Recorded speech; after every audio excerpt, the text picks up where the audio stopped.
a.m. in Oh Philly my Joint. God, he smoked that joint. And but that's the Meek I like. Yeah, I like. My only, I guess, and I even with the watch thing, it was cool because I like how he kind of tied that in from like, oh, I used to watch Young Chris and Neef when they had the Jacobs, and he even timestamped that for people who grew up in that time. You're like, oh, that was the cool watch back then, because so many people give Meek a hard time because y'all know that was used to be Meek's favorite line, rolly, rolly, rolly, rolly. But even the way he tied it in, how he was making it like, I only so pressed about my watches because I remember as a kid, I wanted a watch like Chris and Neef had, and it was a Jacob watch. And let's be clear, nigga, I took my little drug money and went to Georgetown and bought me a fake Jacob. I didn't even know it was fake because I didn't know Jacob the jeweler was a real person, but I bought me and I got taxed for that watch. I probably paid like $900 for a fake Jacob watch, but I didn't. You think about shit, $900 at 19 years old? Shit, nigga, I thought that was a real watch. Didn't know no better until you get older and you see Jacob the jeweler start doing interviews and on Smack DVD and stuff like that. But I do like what you said with the Meek situation. That's why I love that he even tied that in when he said that Young Chris and Neef line, because I grew up in that age group of them Jacob the jeweler watches, and you can just go to a jewelry store and buy it and don't know no better. So I like when he tied it in. Yeah, Meek smoked that 5 a.m. in Philly, John. I'm not gonna lie to you. He blacked out on that, John. But that again, that's why sometimes when we talking about just put out the music. And I do like even that conversation they was having on Joe Budden, John, when they was talking about just the name of it. And I didn't think nothing of it, but when they was having the conversation, and for people who don't know what we're talking about, they were having the conversation on Joe was like, he shouldn't have named it 5 a.m. and nothing, because that's a Drake thing. Drake do the 5 a.m. or whatever time, blah, blah, blah, like that timestamp thing is a Drake thing. But even listening to the style of the beat, the way Meek, the tone of voice that Meek was using and everything, it fit perfectly for that. Smoked it. I ain't gonna lie to you. If I was him, I kind of would have wished he would have put Drake on it. Especially because you had the time. And I feel like Drake is in that vulnerable space that he probably would have gave Meek that verse back immediately. Especially after you'd have heard the way Meek was blacking out on that jump. Like Meek went crazy on that song. But he was but again, when we talking about life experiences, that 5 a.m. and ain't no rah, rah, rah, I'm this, boom, boom, boom, I got all this money. When he was talking, it was relatable. And then he was talking about death that's going on in Philly.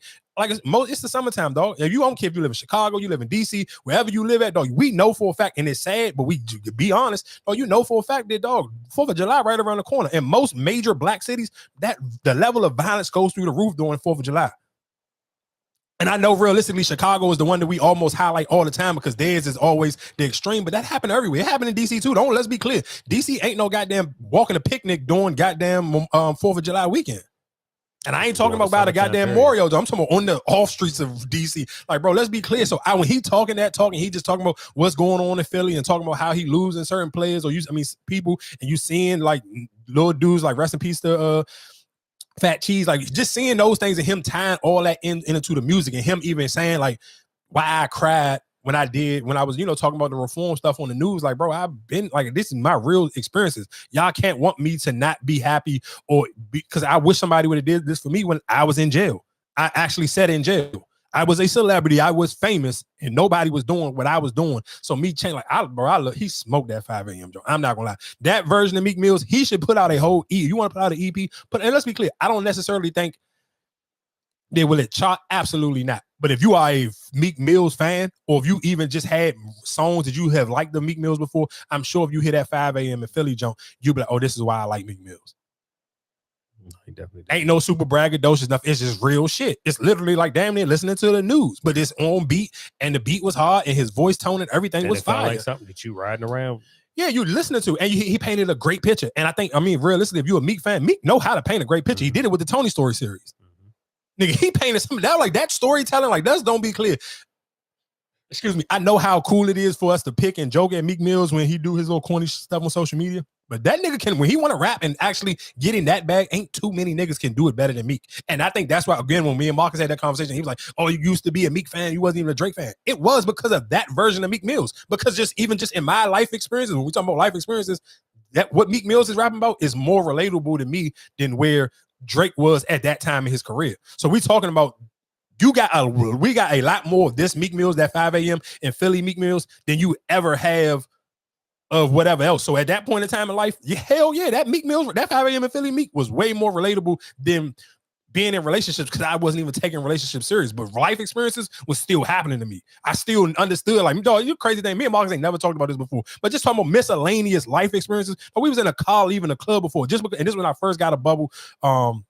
had a Crown Vic bubble. I'm sure of y'all of a certain age, but I didn't have a paint job on it at the time. So it still just looked like everybody else who just buy a random bubble from a taxi cab jump, whatever the case may be. And it literally looked like somebody else from Kenilworth. So we was sitting at a light and somebody coming from a club and somebody shot up the car. And we literally just so naive to it, like, damn, somebody just shot the car. Still went to the strip club about it. But after that time, I knew even when we talking about just not following trends, nigga, after that happened, nigga, I would make sure every car I ever had after that had a paint job on it and had some signature stuff. So you're never going to get me in a mistaken identity situation when it comes to that's why I don't fuck with the all black shit or none of that. Looking like every other nigga, I don't never want to get mistaken identity as somebody else.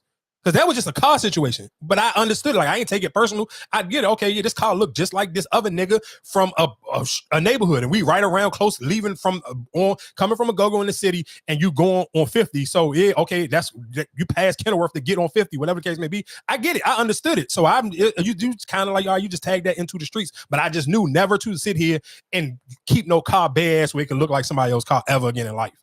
But that's, again, where I'm sitting here. When I talked about it earlier, it was just like, I don't believe in just following. Like, niggas set the trends.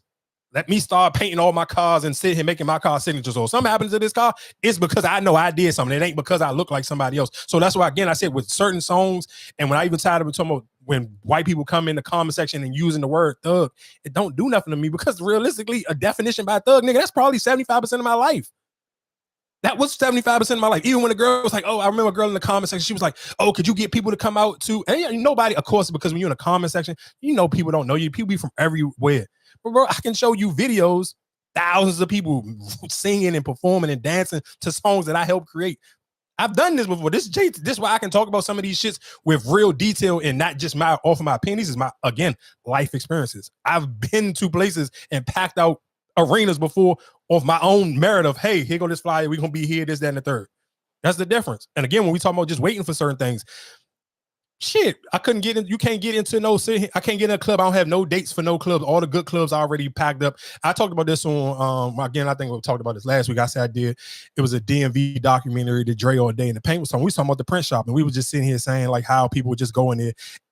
And I was younger in there, you just listening to people, but you kind of listen to ideas. No, not ideas, but you hear what people complain about. Like, I can't get a date at this place. I couldn't get a date at this place. So these almost Saturday, I'm managing a new band. You're a new promoter. You kind of really just getting your feet wet. I'm not a new promoter but I'm a new promoter under my own stuff. So I can put my own name on the jump. You gotta build a lane for yourself. And that's again why I'm saying I wouldn't wait for nobody. And that's why I can stand firm on it, because I've done it multiple times, not waiting for somebody else. Yeah, I can't get a club. So guess what? Shout out to Reds. His uncle had a boxing gym. He'll rent the boxing gym out to us every Saturday for $1,500. I turned that boxing gym into Club Sweezy. And that's why I use this YouTube channel that I got. I don't have to argue with you niggas. You can just go on YouTube and scroll. My resume gonna speak for itself forever. I don't give a fuck what it is, whatever you want. Can you ever do? No, that's the difference between, and that's why I say sometimes I get frustrated, because it's like when we talk about podcasting, when you behind this app, it's like that shit, you kind of be behind the 8 ball with certain things, because old people, we just stuck in our ways. But when you talking about just real life experiences off of you, something saying, hey, can you pack out arena? Can you do a tour? This, that, and the third. I literally, and it's not even on some brag. This is just my life experience. I've done this a million times with my friends that I still share a holiday group chat with. Like, we still sit here, oh, it's your birthday, whatever. We share parlays. These is my real friends. But I've done whatever arena, Showplace Arena, we did it. It's on you. Go on YouTube, you can find it. Whatever venue, 1,000 people, 2,000 people, done it. All of them sold out. But my whole point of it is you have to be able to sit here and say, when ain't nobody opening the window for me, how can you open your own job? All the good clubs on Saturday in the city, they already take up. Oh, okay, I'm gonna turn this boxing ring into a goddamn club. We had probably like a 7-8 month run for it. But then we talking about gang tasks.